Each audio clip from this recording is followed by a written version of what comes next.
സ്വാഗതം. ഇന്നെന്ന് വെച്ചാൽ ഇന്ന് ഓണമാണ് ഗായ്സ്. ഇന്ന് ഞങ്ങളുടെ വീട്ടിലെല്ലാം ഓണപ്പൂക്കൾ ഇട്ടിട്ടുണ്ട് ഗായ്സ്.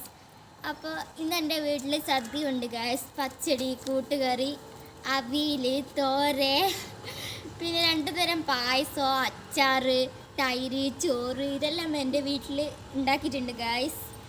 അപ്പോൾ ഗായ്സ് എൻ്റെ വീട്ടിൽ തിരുവാതിരയും ഓണക്കളിയും എല്ലാം ഉണ്ട് ഗായ്സ്. ഇനി ചോറുണ്ടിട്ട് വേണോ ഇനി ഓണക്കളിയെല്ലാം കളിക്കുക. പിന്നെ തിരുവാതിര ഇപ്പോൾ കളിക്കും. ഓണക്കളികളെന്ന് വെച്ചാൽ ലെമൺ സ്പൂണും ഇത് കസേരക്കളിയും ഇത് സുന്ദരിക്ക് കൂട്ട് തൊടലും. അപ്പോൾ ഞങ്ങൾ 3 പേരാണുള്ളത്. ഞാനും അനിയത്തിയും അമ്മയാണുള്ളത്. ഇപ്പോൾ വീഡിയോ പിടിക്കുന്നത് അമ്മയാണ്. അപ്പോൾ ഗായ്സ് ഇന്നത്തെ വീഡിയോ ഇഷ്ടപ്പെട്ടാൽ ലൈക്ക് ചെയ്യുക, ഷെയർ ചെയ്യുക, കമൻറ്റ് ചെയ്യുക, സബ്സ്ക്രൈബ് ചെയ്യുക, തൊട്ടടുത്തുള്ള ബെൽബട്ടൺ ക്ലിക്ക് ചെയ്യാൻ മറക്കരുത്. ഒരു കാര്യം പറയാൻ മറന്നുപോയി. എല്ലാവർക്കും എൻ്റെ ഹൃദയം നിറഞ്ഞ ഓണാശംസകൾ നേരുന്നു. ടാറ്റാ.